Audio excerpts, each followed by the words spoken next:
the way that you're at work among our churches, our businesses, our nonprofits, our government, our education institutions, Lord. We pray for this evening tonight, Lord. I pray that you would help us to seek the peace and prosperity of our city. Lord, that you would help us to seek you for wisdom and for courage to know and to do what's right in each and every decision that's made. And Lord, I thank you for each of the leaders gathered here tonight. I pray your anointing and blessing upon them for the weighty task of leadership, and I pray that you would give them joy in serving. I ask these things in Jesus' name. Amen. Amen. I pledge allegiance to the flag of the United States of America and to the republic for which it stands, one nation, under God, indivisible, with liberty and justice for all. Honor Texas flag. I pledge allegiance to thee, Texas, one state, under God, one and indivisible.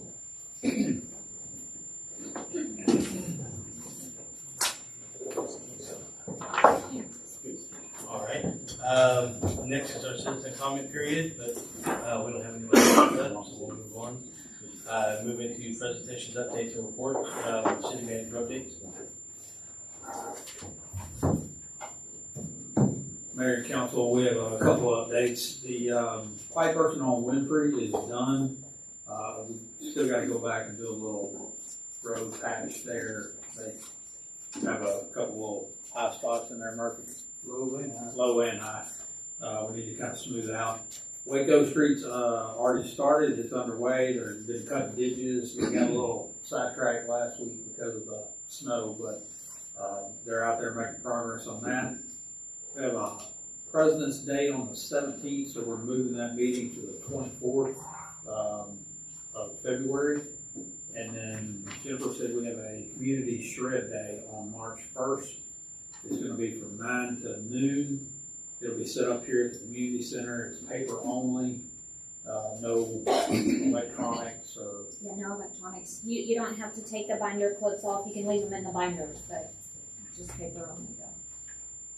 And the last update, I'd say the best for last, is the sewer plant. The gearbox at the sewer plant we found out today is no good.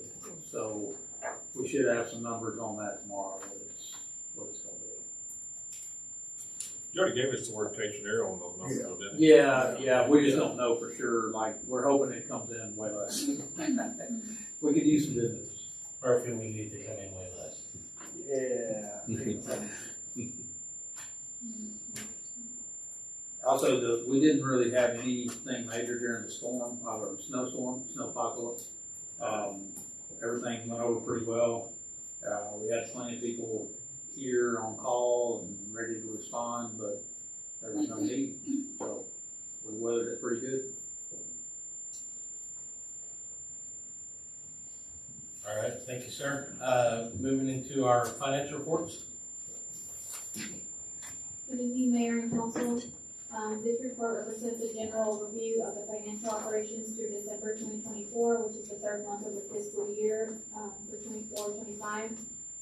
The budget is at 25% complete for the fiscal year. We have general fund. Total revenues are at $2,749,287, or 24% of budget, which is 18.5% more than last year to date. And this is due to increase in revenue in property tax, sales tax, and franchise tax. We have total expenditures are at $2,435,370, or 22% of budget, which is 6.3% more than last year to date. However, expenditures are trending 3% more than budgeted numbers for the fiscal year. Revenues are over expenditures by $313,918, which are slowly increasing as we collect more property and sales tax in the upcoming months. Staff will keep monitoring the revenues and expenditures closely throughout the fiscal year. For the water and sewer fund, we have total revenues are at $1,831,491, or 25% of budget, which is trending on target. Total expenses are at $1,317,876, or 18% of budget, which is 53.3% more than last year to date, and this is due to the purchase of machinery and equipment.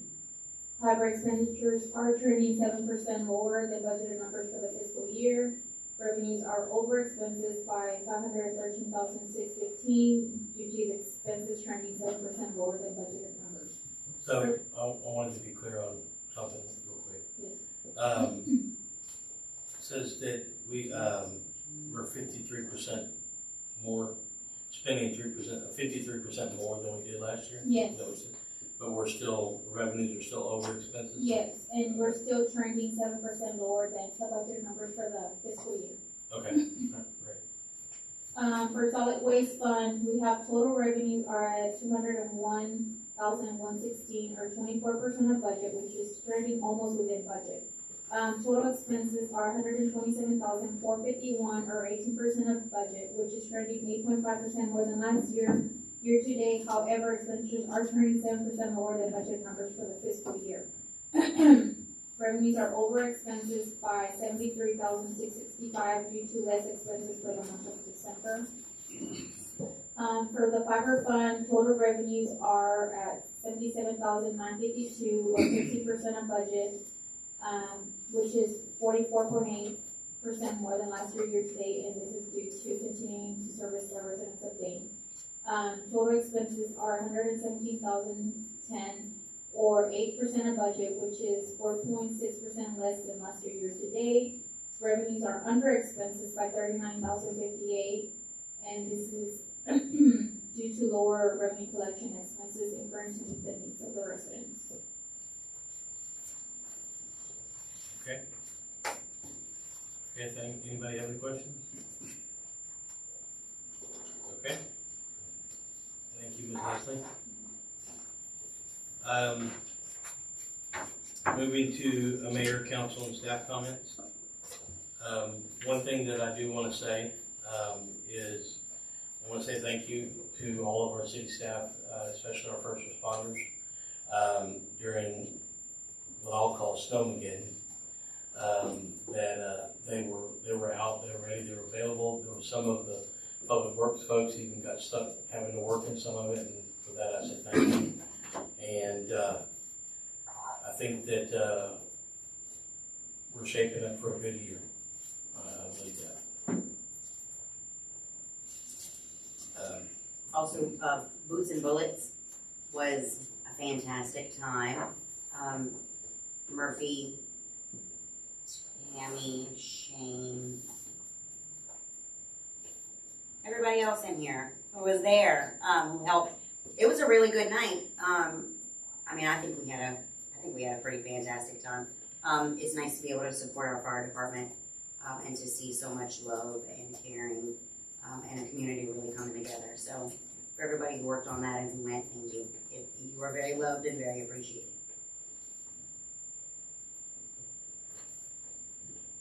All right. Moving into our consent agenda. If I can get a motion on if there's no questions, can I get a motion on the consent agenda? I move that council approve the consent agenda as written. Okay. Second. Okay, I have a motion to approve the second. All in favor say aye. Aye. All opposed? Consent agenda passes. Action item 8A, consider with possible action on ordinance number O-2025-1 authorizing municipal participation in regulatory rate proceedings involving energy taxes. Thank you, Mayor. This is an ordinance we do every year, whereby we hire the Lawton Law Firm to represent us, as well as this consortium of cities in the Southeast Texas region. There's probably about 30 cities that are a part of this. And basically what happens is everyone gets together, they hire this firm who ultimately we don't pay. They get paid out of whatever settlement ends up getting done with Entergy. And basically the Lawton Law Firm, it seems like every year Entergy will make some sort of an application to do a rate increase or something like that. And this firm steps in and challenges it and inevitably settles for a lower rate increase than what there would have been, and then these people get paid out of by Entergy ultimately as part of that settlement. And so this is just something that you guys as a home rule city have the authority to try to, basically to argue against any sort of a rate increase for the citizens. And this is the route that we do use to do that. It's the cheapest, most effective way that we've seen. So it's trying to help regulate Rates for the rate, citizens. the rate increase for the city. That's right. I'd recommend approval. But it doesn't cost us anything. No, ma'am, not at all. Okay. If there's no more questions, can I get a motion on item 8A? I motion that we pass ordinance 02025-1, authorizing municipal participation in regulatory rate proceedings involving Entergy Texas Incorporated. Second. Okay, I have a motion to approve with a second. All in favor say aye. Aye. All opposed?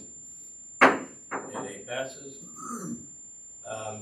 8B, consider with possible action on ordinance number O-2025-2, ordering a general municipal election to be held on the 3rd of May, 2025 for the purpose of electing 2 council members for positions 4 and positions 5, authorizing an election services contract by and between the city of Dayton and other contracting entities and the Liberty County Clerk's Office, providing for early voting, providing for 2 12-hour days of early voting, providing for publication and notice of election, and establishing other procedures for conduct of the election. Mayor and council, council has to adopt an ordinance to order the election. It's got to be done between January 20th and February the 14th. This ordinance also approves contracting with Liberty County to conduct our elections. We do have a basic contract that we use every year, but we won't know the price until they know who all is having an election. So we're not partnering with Dayton ISD.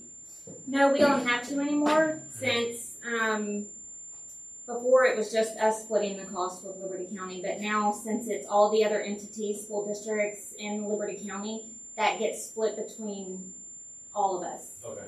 So I motion that we approve ordinance number 02025-2. I won't go through all of that reading, but there's enough there. Second. Okay, I have a motion to approve with a second. All in favor say aye. Aye. All opposed? 8B passes. 8C, consider with possible action on resolution number R-2025-1, approving award to the selected engineering, architectural, surveying services provider for grant pre-application, application, and block implementation for the City of Dayton's 2025-2026 Texas Community Development Block Grant Fund Program for program funded and administered by the Texas Department of Agriculture. Mayor and council, we came to you a couple months ago and asked about the $750,000 grant. It's part of that Texas Community Development Block Program. We had to go out for RFQs on that to look at engineering firm that's part of the grant. We had 2 submit. Staff met and recommended Jeff Levins with lead engineering to go forward with that project. That is a 10% grant, just to refresh your memory. So, but that's going to be on drainage projects on Lovers Lane and Luke Street area. And we have made some progress on that. It looks like it's a pretty good shot on that. So About 70,000. about 75,000.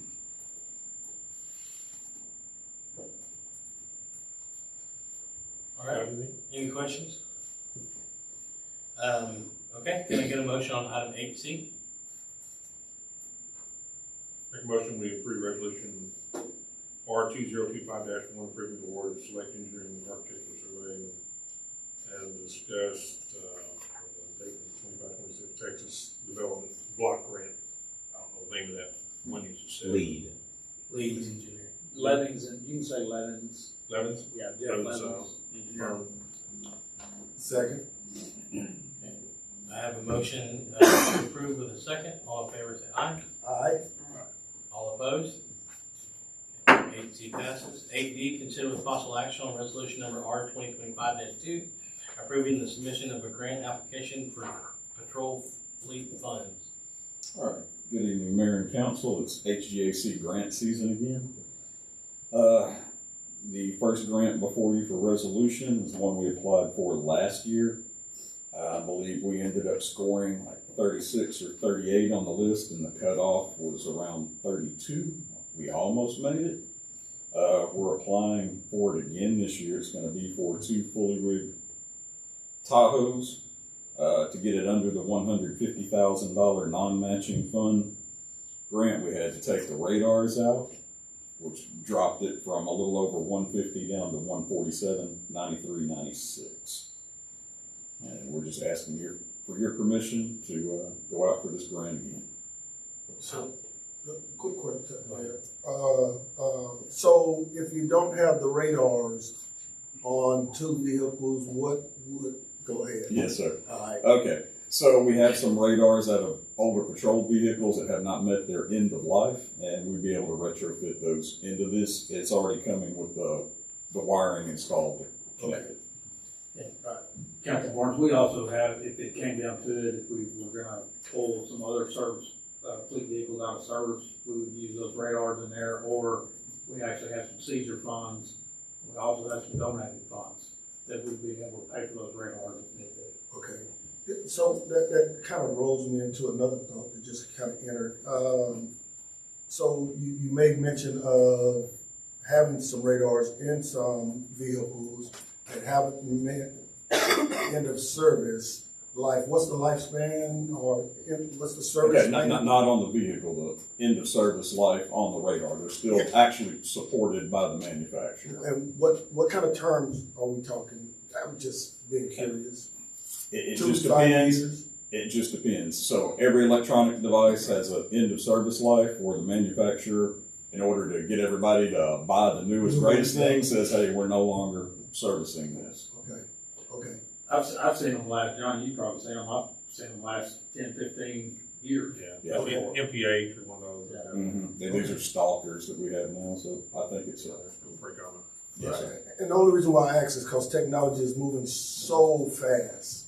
And obviously we want to keep the department with some relatively current stuff if possible. Yes, sir. We have multiple options to make sure a functioning radar is placed in each vehicle.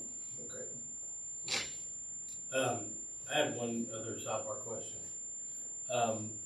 With us having cars and things that are end of life, out of service, are we looking at doing a auction anytime soon?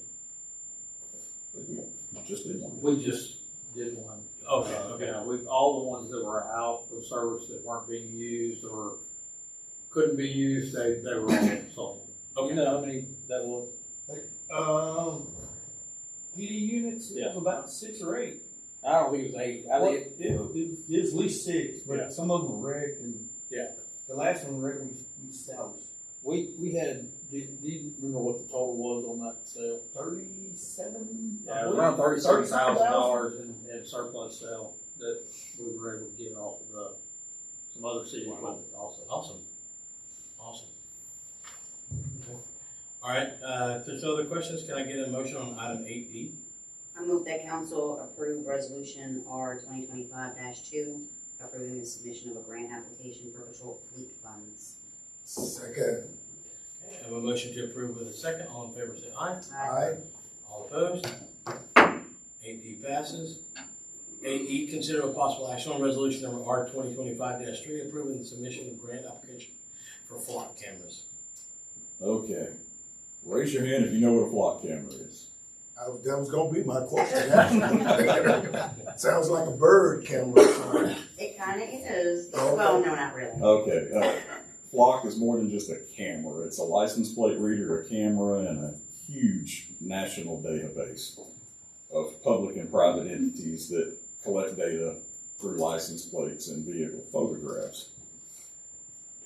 So we found 2 different grants. This one we're going to try to apply for. Jackie's been working on it pretty diligently. It may not fit this, which is a HGAC criminal justice grant. If it does not, there's another grant that's coming open in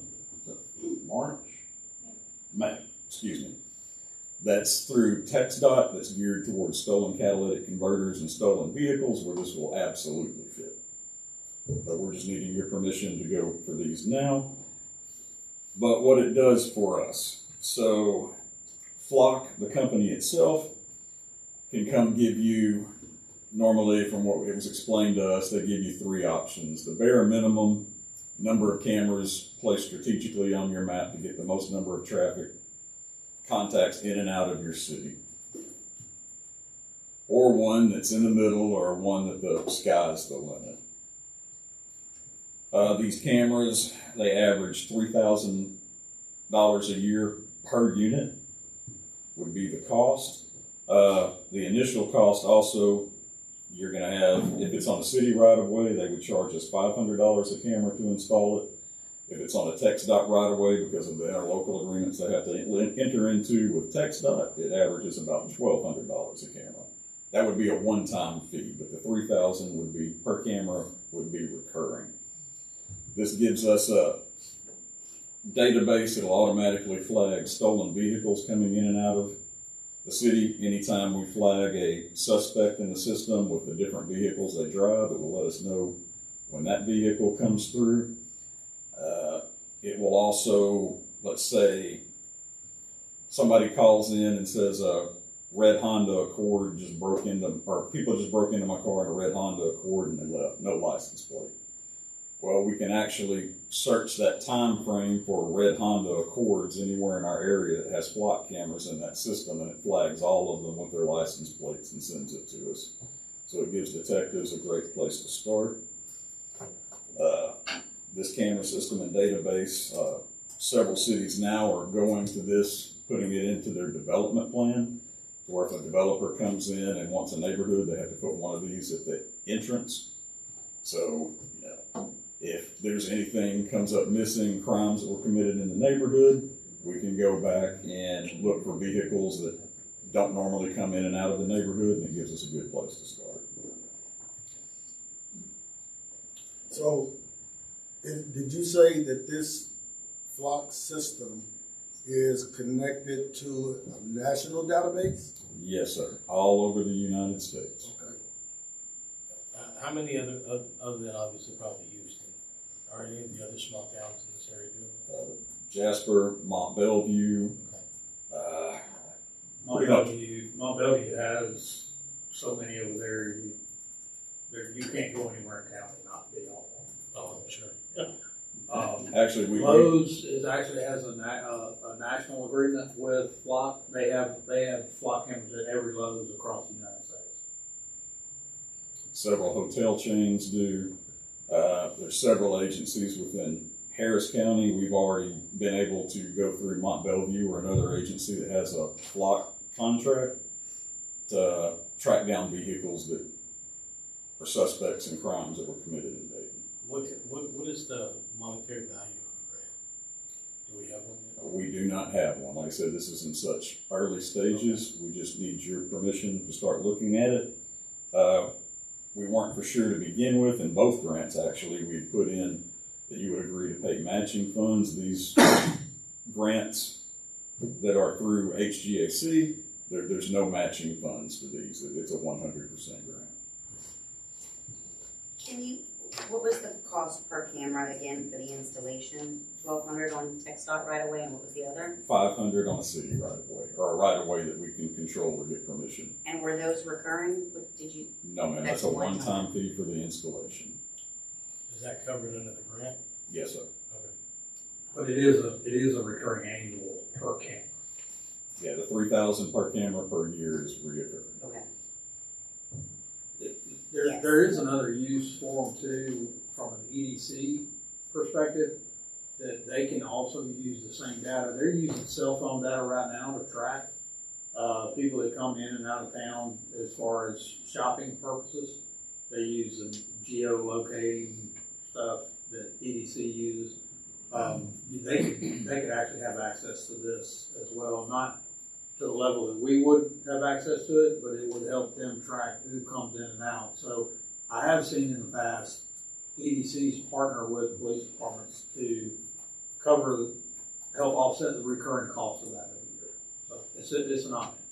And also the grant itself, maybe not necessarily the one we're looking at here through HGAC, but the other one through TxDOT, that is a reoccurring grant you can apply for annually. Still not a guarantee. Okay. Any other questions? Okay, can I get a motion on item 8E? I move that council approve resolution R 2025-3, approving the submission of a grant application for flock cameras. Second. Okay, I have a motion to approve with a second. All in favor say aye. Aye. All opposed? 8E passes. Thank you. Sir, thank you. 8F, consider with possible action on ordinance number O 2025-3, amending the Article 4.1300 in our Code of Ordinances regarding coin-operated machines. Thank you, Mayor.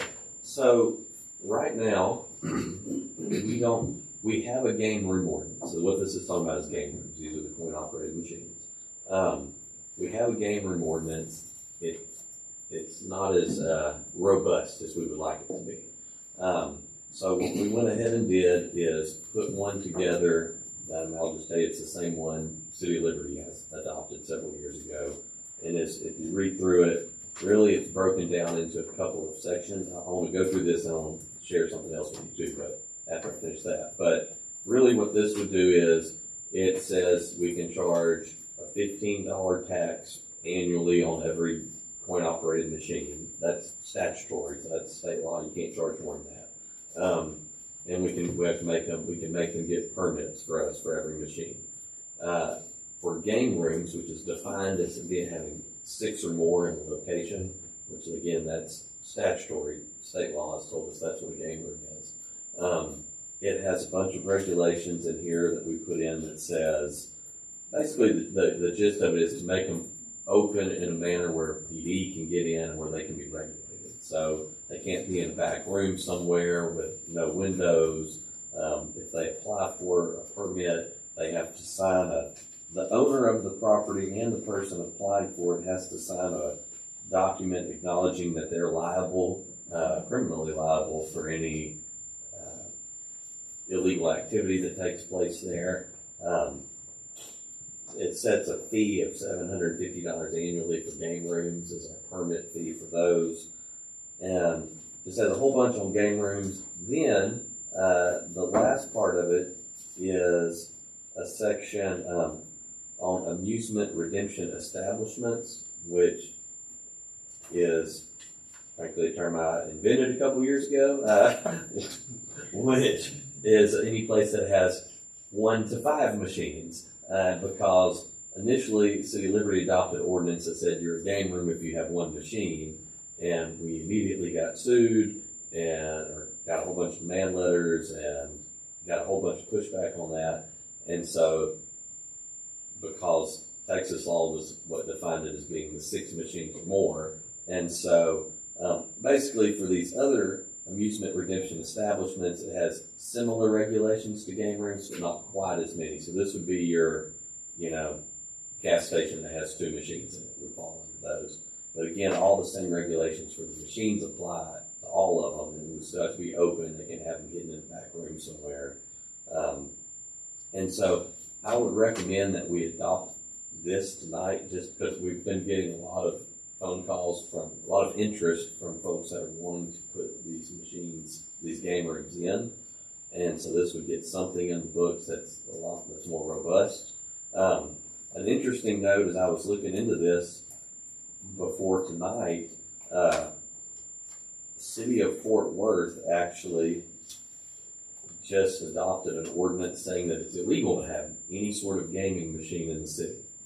And I'm curious to see, I'm anxious to see how that goes, because they've actually, read an article, they've been in litigation over it for about 6 years, and it's been about $600,000 litigating game room litigation, trying to block it. And the Supreme Court, the Court of Appeals in Fort Worth, found that they could regulate game rooms and gaming machines, but then the the Supreme Court said, hey, we aren't going to hear it, so that rule applied. for there, right? Because the court in Fort Worth, Court of Appeals doesn't have jurisdiction over us. But anyway, it's something I'm going to dig into a little bit more to see if we can go even more robust with our regulations. But that's something that means it's just happened. So, and if we do something more along those lines, I'm going to get with Chris and we're going to go through the zoning and see what we can do for zoning wise to try to even regulate where those things would be located.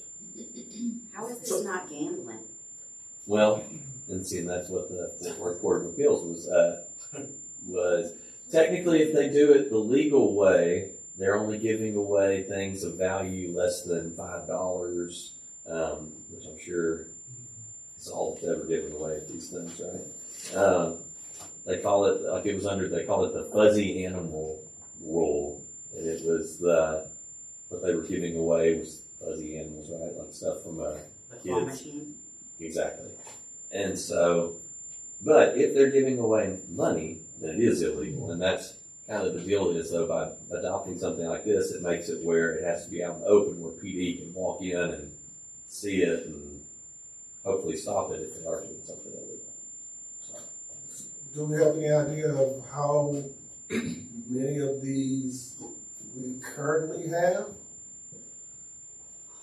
We don't have, to my knowledge, we don't have any actual game rooms inside the city. Now, there are a couple of gas stations that do have some machines in there.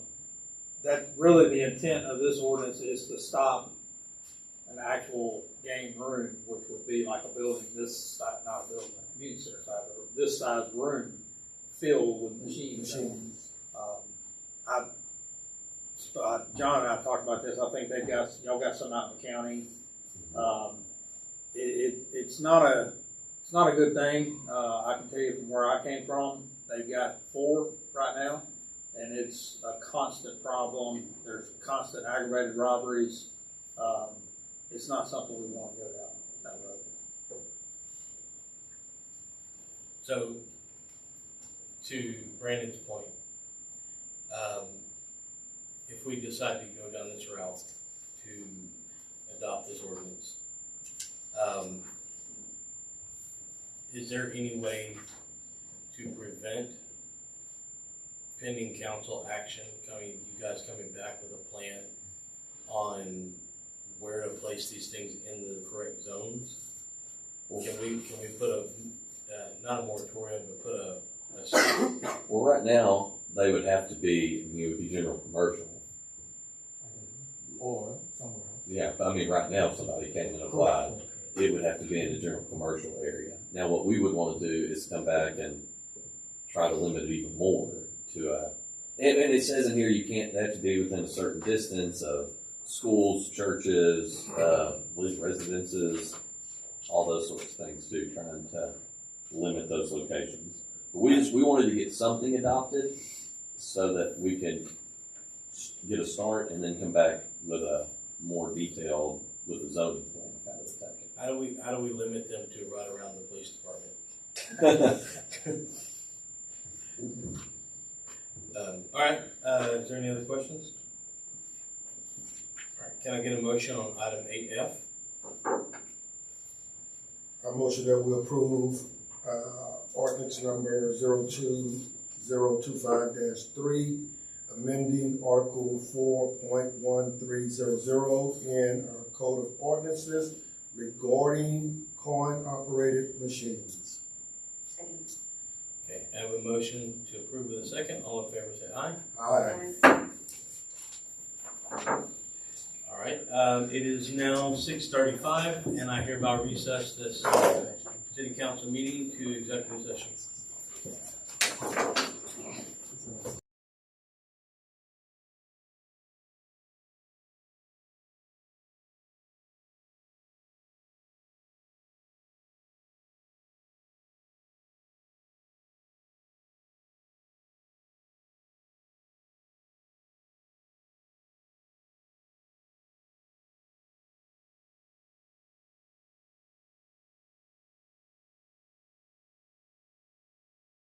All right, it is now 8:11, and I hereby recess this executive session and reconvene our regular council session. Action item 10A, consider with possible action regarding economic development opportunities as discussed in executive session. Mr. Mayor, I move that we move forward with the tax abatement process as discussed in executive session. Second. Okay, I have a motion and a second. All in favor say aye. Aye. All opposed? Item 10A passes. Can I get a motion to adjourn? Motion to adjourn. I have a motion to adjourn. We are adjourned.